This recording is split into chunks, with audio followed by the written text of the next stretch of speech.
કલા સ્મૃતિ એ સ્મૃતિબેન શાહના હૃદયની ખૂબ નજીક રહેલો પ્રોજેક્ટ છે. આ સંસ્થા દ્વારા તેમણે ગુજરાતના ભવ્ય સાંસ્કૃતિક વારસાને જીવંત રાખવાનું બીડું ઝડપ્યું.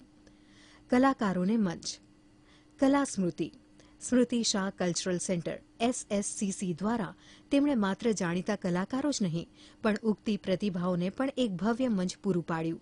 શાસ્ત્રીય સંગીત, લોકનૃત્ય અને થિયેટરના ક્ષેત્રમાં SSCCએ ગુજરાતમાં એક અલગ ઓળખ ઊભી કરી છે.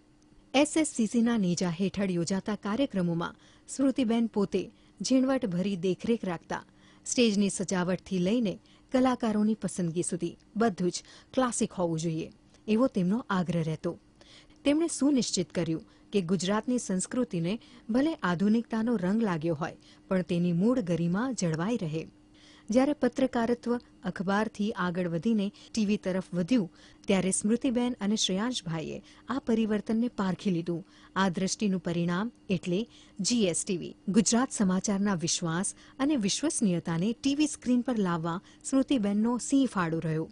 GSTVની સ્થાપનામાં ટેકનોલોજીકલ સેટઅપથી લઈને ન્યૂઝ રૂમના મેનેજમેન્ટ સુધીની જવાબદારીઓમાં તેમની વહીવટી કુશળતા દેખાઈ આવતી. GSTV માત્ર સમાચારો આપવાનું સાધન નહીં પણ જનતાના પ્રશ્નોને વાચા આપવાનું પ્લેટફોર્મ બને તેવો તેમનો આગ્રહ રહ્યો. આજે GSTV જે વિશ્વસનીયતા સાથે ગુજરાતના ખૂણે ખૂણે પહોંચ્યું છે તેનું પાયું સ્મૃતિબેને નાખ્યો હતો. સ્મૃતિબેન શાહ આ બંને સંસ્થાઓના સંચાલનમાં એક બાબતે અત્યંત મક્કમ હતા. એ છે નૈતિકતા.